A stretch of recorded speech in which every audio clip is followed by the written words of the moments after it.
The day the world collapsed, most people died in the open.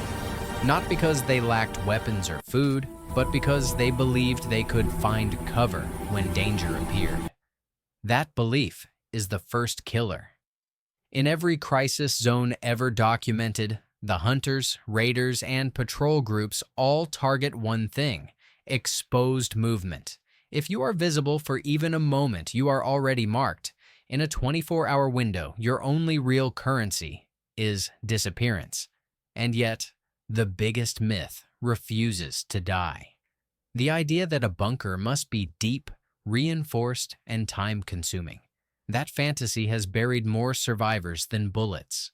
Depth draws noise. Reinforcement draws time. Time draws death. Most so-called survival guides are still teaching Cold War construction logic, completely useless in a fast-kill, high-pressure collapse environment. The standard now is brutal. If you cannot build concealment that deceives both human eyes and terrain-reading instincts within a single day, you will not get a second. Your bunker cannot merely hide you. It must distort the environment so convincingly that even an experienced tracker interprets the area as untouched. Anything less is disqualification from life. This is the blueprint you were never taught, the field manual for turning one shovel and one day into a full-spectrum disappearance protocol.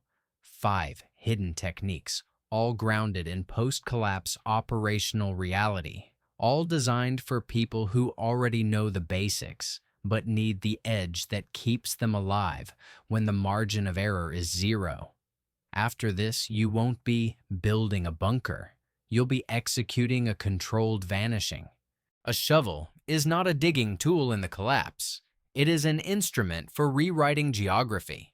The first hidden technique demands that you abandon the old survivalist idea of finding the right terrain and replace it with a harsher truth. You are not locating ground. You are manipulating perception through ground. Everything begins with terrain manipulation as deception physics, a principle rooted in how the human eye, under stress, misinterprets microcontours, shadow gradients, and soil irregularities. If you understand those distortions, you can build a bunker that doesn't need to be hidden.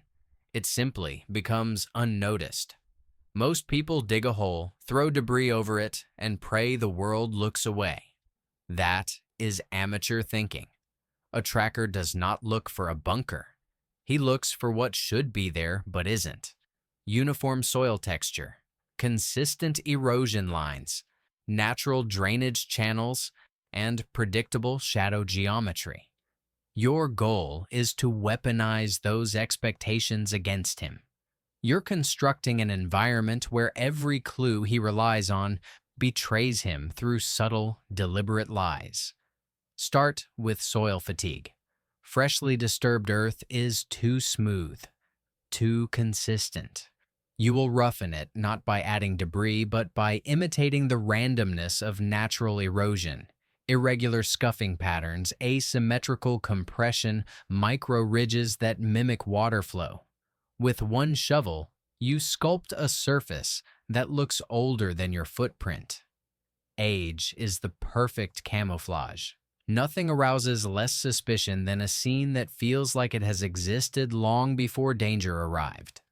Then comes shadow displacement. Human vision is biased toward detecting patterns in light contrast. A bunker that breaks the expected shadow line is spotted instantly, even subconsciously. So you bend light without touching light. Contour the soil so shadows fall where they would have fallen before you altered anything. A shallow dip here, a soft convex rise there. A redirected slope that takes the sun's angle and stitches it back into the terrain's original rhythm. When the shadows behave normally, everything else becomes invisible by default. Drainage mimicry completes the deception. Water carves history into the earth. Your bunker must appear to be part of that story. Create faint runoff channels leading nowhere, or revive old ones by lightly tracing the shovel at inconsistent speeds. This is the detail even experts fail to question. If the ground suggests years of natural flow patterns, no one imagines a human reshaped it within a single day.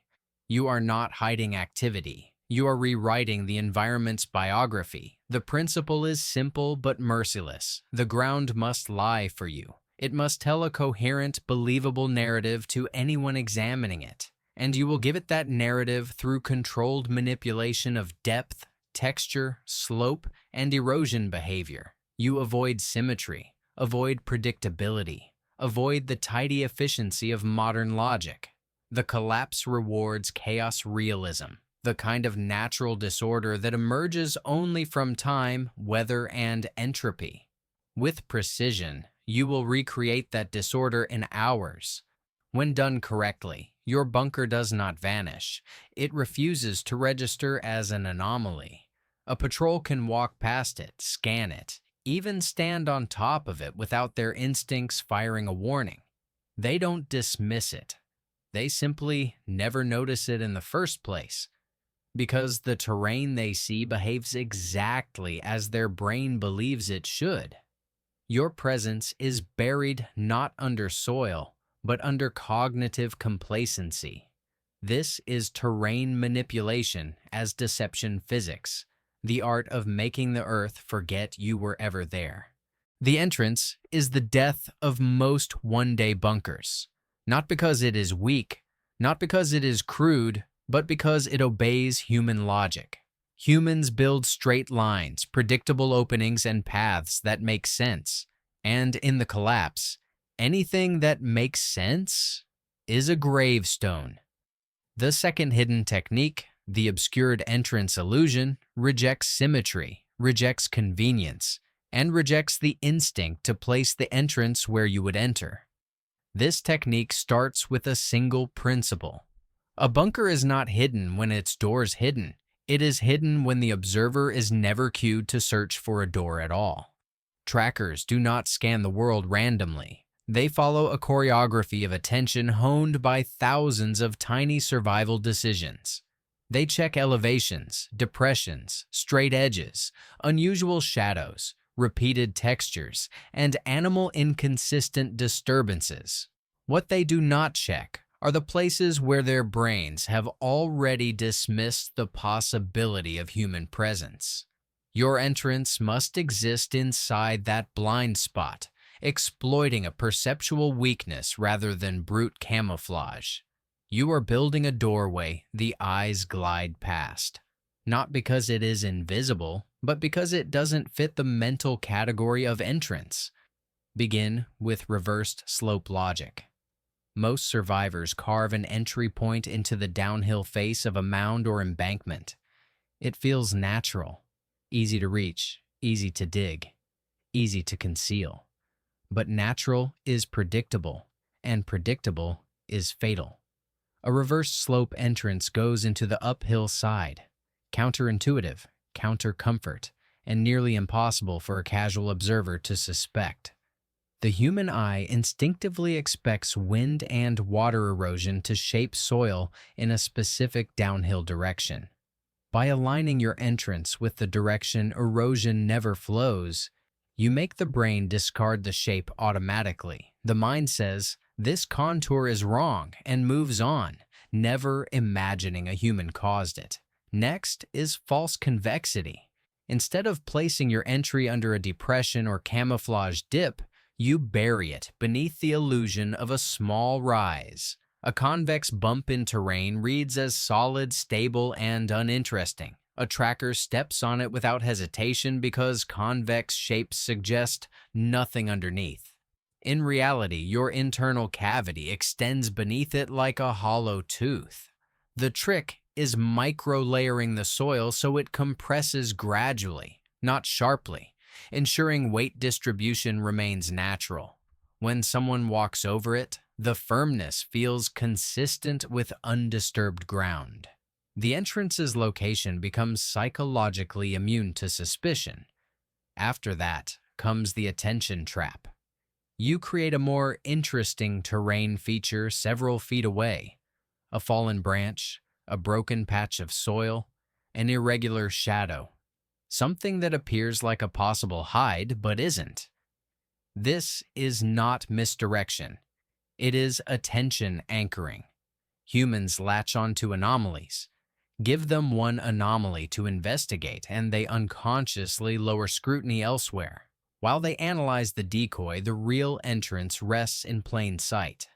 Camouflaged not by debris, but by their own narrowed focus. The final layer is negative space concealment. Most people try to hide an entrance by covering it. Wrong move. Covering adds material. Adding material adds questions. Instead, you remove hints. You carve the entry shape into forms the brain cannot categorize. Irregular edges, scuff transitions, and inconsistent texturing that read like natural animal disturbance or erosion collapse. When the brain cannot classify a shape as man-made, it files it under irrelevant. Irrelevance is the best invisibility. When executed correctly, someone can stand within a meter of your entrance and never perceive threat. Their instincts will not rise.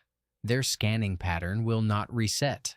Their mind will walk past because nothing in front of them triggers the internal alarm that says a human built this. Your entrance becomes a psychological dead zone, a location the observer perceives but does not interrogate. This is the obscured entrance illusion, not hiding the door, but denying the enemy the idea that a door exists at all. A bunker does not fail because the earth is weak. It fails because the builder misunderstands what the earth wants to do. Soil is always trying to collapse inward. Gravity is always trying to compress downward. Moisture is always trying to migrate sideways. If you fight these forces, you lose. If you redirect them, you survive. The third hidden technique, structural integrity through compression engineering, teaches you how to turn a shovel and one day into a pressure-managed chamber that endures long enough for you to outlast the threat. Not a fortress, not a shelter, a temporary pressure shell that refuses to crush you under its own weight. Most one-day bunkers are death traps disguised as optimism. They rely on empty space rather than shaped resistance. The amateur digs a cavity and assumes the soil will hold. Soil does not hold. Soil flows. It is a slow liquid under load. Your task is not to reinforce it with lumber or metal. You have none. Your task is to convince the soil that collapsing is harder than staying in place. You accomplish this not by adding structure, but by shaping the forces acting on it. Begin with layered compression. The principle that compacted earth behaves exponentially stronger when shaped into thin, deliberate strata. A shovel allows you to pack soil in horizontal layers the way time packs sediment. Each layer you compress is not a support beam. It is a friction anchor. Friction is your substitute for reinforcement. When the walls press inward, they meet resistance not from your craftsmanship, but from the thousands of microbonds you forced into existence. This doesn't create permanence. It creates delay, and delay is survival. From there, you leverage moisture. Damp soil is dangerously heavy when displaced, but remarkably stable when compacted. The trick is using the moisture already in the ground rather than adding more. As you form the chamber, you carve drainage paths, shallow grooves that direct internal condensation away from the load-bearing sections. You're not drying the soil, you're relocating stress. Water becomes your ally when it concentrates pressure into predictable lanes instead of unpredictable collapse zones. This is lateral pressure bleeding, guiding stress sideways to prevent vertical failure. Next comes the pressure dome, the shape that keeps you alive when time and tools are scarce. A flat ceiling is a death sentence because it forces the earth to bear weight directly downward. A shallow curved ceiling, however, distributes that weight outward, transforming crushing force into sliding force. You are not resisting gravity, you are teaching gravity to slip past you. With a shovel, this curve is made by shaving thin layers from the roof while compacting the edges repeatedly. Every stroke teaches the soil a new rule: do not fall, flow. Even the floor becomes part of the structural equation. A slightly convex floor creates tension along the perimeter, which stabilizes the wall-to-ceiling transition. Survivors who neglect this detail experience silent, gradual collapse, the kind that traps the body before the brain registers danger. Your bunker does not need beauty. It needs tension equilibrium, the invisible geometry that convinces the earth that collapse is inefficient. This technique demands precision, not strength. The collapse does not reward effort, it rewards understanding. You are not building a room. You are negotiating with pressure, teaching the earth to hold itself up long enough for you to disappear inside it. One day is enough to shape this temporary pact, and a shovel is all you need to enforce it. The soil will obey if you give it the right shape. This is compression engineering, the art of surviving inside a structure that should not exist, by persuading the earth that maintaining your space is easier than destroying it. Heat is the first truth a living body betrays. In the post-collapse world where drones sweep in lazy grids and exhausted hunters rely on thermal instincts sharpened by hunger, warmth is louder than footsteps. Most survivors think the goal is to stay cool. That is outdated thinking, useful in theory, fatal in practice. The fourth hidden technique, thermal dissolution and signature collapse, is not about lowering your heat. It is about corrupting the shape of your heat until no tracker, human or mechanical, can resolve you as a biological target. Thermal detection does not identify temperature alone. It identifies patterns, the stable contours of a warm object surrounded by cooler ones. A human body radiates in gradients, head hottest, chest broadest, limbs tapering.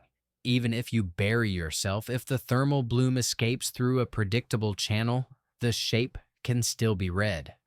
Most bunkers fail because they create a thermal spike, a single escape path for heat that forms a distinct beacon against the soil. A well-trained tracker doesn't need clarity. He needs contrast. A tiny plume is enough. Your objective is not concealment.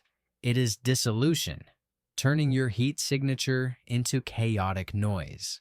Begin with conduction bleed. Soil is a slow conductor, but layers of varying density and moisture pull heat unevenly. By alternating compacted and loose soil above your chamber, you force your body heat to disperse through multiple inconsistent paths. Think of it as breaking a river into rivulets. No single thermal highway forms, and without that clear channel, your warmth becomes an indistinct haze instead of a readable figure. You are not hiding your heat. You are confusing its destination. Next is chaotic layering. Most survivors mistakenly build uniform roofs, which create uniform thermal maps. Uniformity is dangerous because it creates contrast. You want inconsistency, pockets of denser earth, pockets of softer soil, a patch of stone, a layer of dry debris. Each material bends thermal flow differently, scattering emissions into fragments. When a drone sweeps over, it does not see a body. It sees erratic blotches, the kind produced by ordinary geological clutter. You are rewriting your heat into the language of terrain. Then comes the absorption trap. Every environment has materials that drink heat instead of radiating it. Dry sand, rotting foliage, weathered bark, all absorb thermal energy before releasing it slowly over time. If you create a thin pocket of these materials above your chamber, your heat signature becomes delayed, stretched, and diluted. Drones detect immediate gradients, not slow leaks. The result? They pass over your position with confidence, misled by the time-lagged blur that reveals nothing. But the most powerful layer is the inverse pocket. This is the counterintuitive trick. Create a small void above your main chamber, an insulated pocket of cool air. As your heat rises, it meets this trap and disperses along its ceiling before ever reaching the surface. The cool pocket smears your warmth into a floating cloud of low-contrast readings, impossible to parse into a human shape. The bunker becomes thermally incoherent, a blur without identity. All of this only matters if you master the final rule. Your body must not press directly against the ground. Direct contact creates hot spots that punch through the soil like bullets of infrared light. Elevate yourself even slightly. Branches, scrap cloth, a thin layer of dry debris. The less your skin communicates with the earth, the less the earth tells the world where you are. A successful bunker does not eliminate heat. It weaponizes confusion. You are not a silhouette. You are an unresolved smear of meaningless gradients. To the drone operator, you are a geological accident. To the hunter, a misreading of his own equipment. To the world above, nothing at all. This is signature collapse, the science of breaking your thermal identity until no one can confirm you ever existed. Most survivors treat camouflage as decoration, an afterthought applied once the bunker is built. That mindset belongs to the dead. Camouflage is not the final step. It is the operating environment your bunker must merge into long before anyone walks near it. The fifth hidden technique, the camouflage ecosystem that eats attention, is not about hiding your structure. It is about weaponizing the collapse itself. Its debris, its entropy, its visual exhaustion, to erase the very context in which your bunker could be noticed. In a stable world, the human brain is sharp. It scans for symmetry, color shifts, geometric edges. But collapse destroys that sharpness. Survivors are overtaxed, starving, dehydrated, cognitively burned out. Their attention span contracts, their pattern recognition falters, their instincts misfire. You must exploit this degraded perception. You are not hiding from disciplined observers. You are hiding from exhausted predators whose brains are drowning in noise. Your task is to add more noise. Start with entropy layering. Natural environments after collapse no longer follow neat lines. Branches scatter irregularly. Soil shifts unevenly. Debris forms patterns that look accidental because they are accidental. Your bunker must adopt that same language. Scatter materials in gradients, not clusters. Place debris at almost random positions, positions that feel natural to a brain already fatigued by disorder. You're building visual entropy, and people do not analyze entropy, they survive inside it. Then comes debris asymmetry. A perfectly camouflaged bunker can betray itself by being too perfect. Humans instinctively distrust symmetry in nature, so break it. Overlay mismatched fragments, bark, shattered roots, cracked soil plates. Lay them in angles that disagree with each other. Camouflage that argues with itself is camouflage that feels authentic. Anyone passing through will accept the chaos as part of the environment rather than a mask hiding intent. Next is pattern corruption. Most structures, even hidden ones, accidentally generate patterns, parallel lines from shovel strokes, consistent space in between branches, repeated shapes.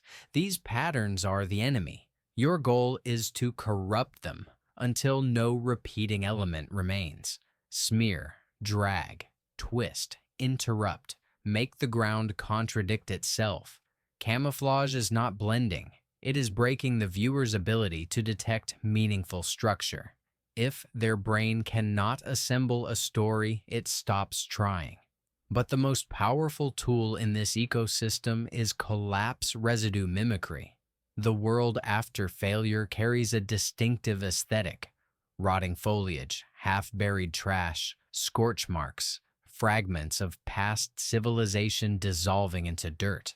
These are not camouflage tools, they are narrative anchors.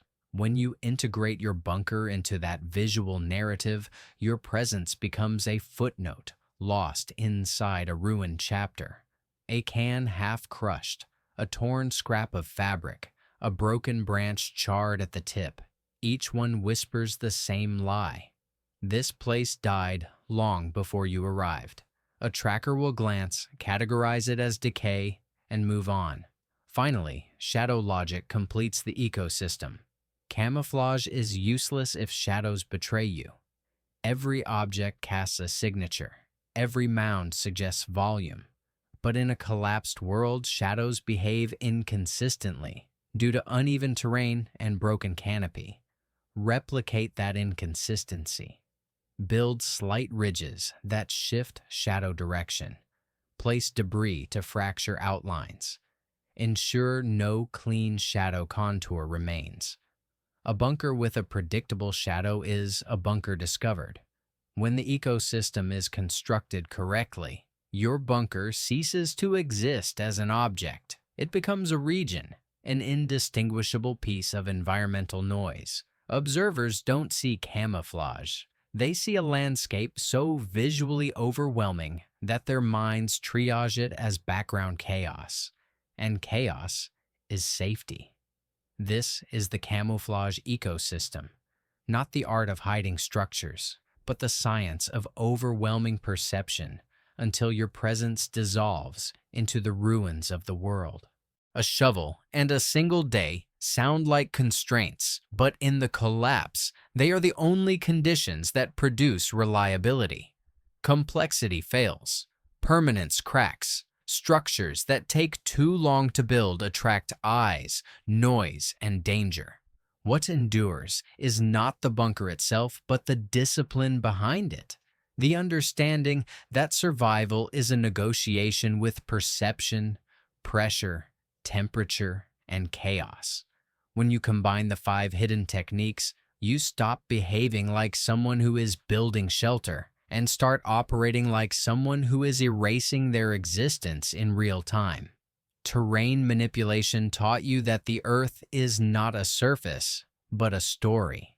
When you sculpt its micro contours and shadow rhythms, you do not hide in the landscape. You rewrite the narrative the landscape tells anyone who passes. The ground becomes your alibi, a witness that swears you were never there. Then, the obscured entrance illusion strips away the last predictable trace of human behavior.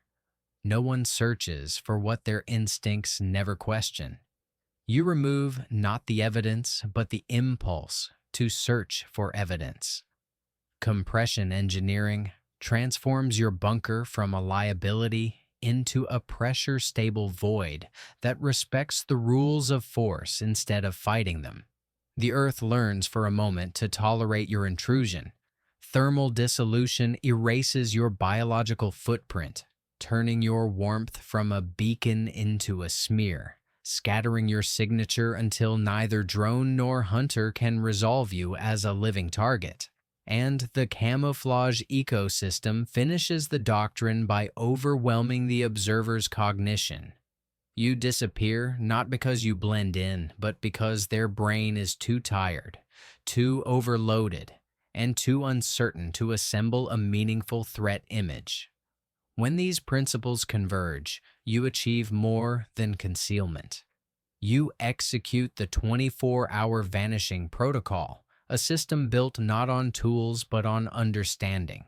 You become someone the environment does not report, someone whose presence generates no readable signal, someone the world cannot confirm or deny.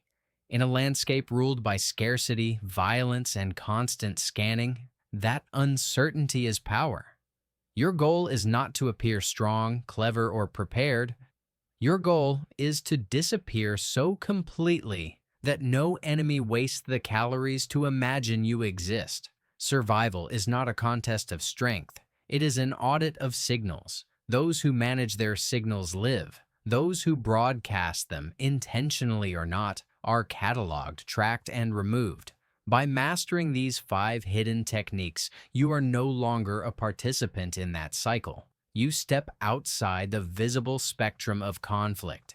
This is the final doctrine of one-day bunker building. Not construction, but erasure. Not hiding, but misdirecting every sense that hunts you. Not endurance, but invisibility. In the end, the world won't remember you because, for the hours that mattered, the world never saw you at all.